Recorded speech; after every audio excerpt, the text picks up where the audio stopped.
কাজেই হাজারো মানুষের সামনে দাঁড়িয়ে এই মিডিয়ার সামনে পরিষ্কারভাবে আমি আবারও বলে দিতে চাই, সংসদের দক্ষিণ প্লাজায় দাঁড়িয়ে বাংলাদেশ জাতীয়তাবাদী দল যে জুলাই সনদে সই করে এসেছে, সেই জুলাই সনদের প্রত্যেকটি শব্দ, প্রত্যেকটি অক্ষর আমরা ইনশাআল্লাহ এক এক করে বাস্তবায়ন করব। কিন্তু বারবার পরিষ্কারভাবে এই কথা বলে দেওয়ার পরেও আমরা দেখলাম যে কিছু রাজনৈতিক দল সংসদে এবং সংসদের বাইরে জনগণকে বিভ্রান্ত করার জন্য কিছু কথাবার্তা তারা বলা শুরু করেছে। আজকে ষড়যন্ত্রের গন্ধ পাচ্ছি আমরা। খেয়াল করে দেখবেন, যারা এই সংস্কার করে যারা জনগণকে বিভ্রান্ত করতে যাচ্ছে, জুলাই সনদের সম্পর্কে বিভ্রান্ত করতে যাচ্ছে, তারা কিন্তু নারীর স্বাধীনতা অথবা নারীর উন্নয়ন নিয়ে কোনো কথা বলে না। তারা ওষুধের বাংলাদেশের মানুষের চিকিৎসার জন্য যে চিকিৎসা কমিশন করা হয়েছিল, বাংলাদেশের মানুষ যাতে ওষুধ সহজে পেতে পারে, চিকিৎসা সহজে পেতে পারে, সেইটির ব্যাপারে তারা কোনো কথা বলে না। কিভাবে প্রশাসনকে ঠিক করতে হবে সেইটির কথা তারা বলে না।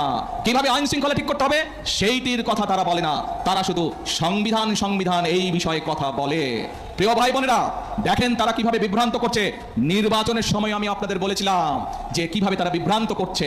এই গুপ্ত বিভ্রান্তকারীরা আবারও এখন এই বিভ্রান্তের কাজ শুরু করেছে। তারা দুদিন আগের ঘটনা, এই গতকালকের ঘটনা, ময়মনসিংহের ওদিকে একটি জেলায় একটি ব্যক্তিগত তুচ্ছ ঘটনা ঘটেছে।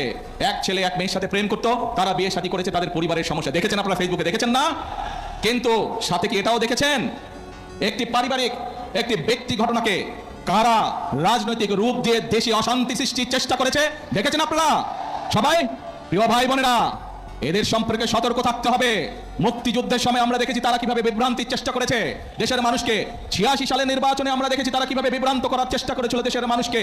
96 সালেও আমরা দেখেছি স্বৈরাচারের সাথে গিয়ে তারা কিভাবে দেশের মানুষকে বিভ্রান্ত করেছিল। 2008 সালেও আমরা দেখেছি সেই ওয়াল 11-এর সাথে যোগ দিয়ে তারা কিভাবে বিভ্রান্ত করেছিল দেশের মানুষকে। প্রিয় ভাই বোনেরা, আমরা দেশের মানুষের জন্য ফ্যামিলি কার্ড করতে চাই, কৃষক কার্ড করতে চাই, ইমাম মুয়াজ্জিম সাহেবদের জন্য আমরা সম্মানের ব্যবস্থা করতে চাই, খাল খনন করতে চাই, বৃক্ষরোপণ করতে চাই, দেশের যুবকদের কর্মসংস্থানের জন্য বিদেশে এবং দেশে কর্মসংস্থানের কথা করতে চাই। এই সব ব্যাপারে কোনো কাজ করে না। দেখেন নাই নির্বাচনের সময় কেমন বলেছিল, রাখ তোর ফ্যামিলি কার্ড, মনে আছে?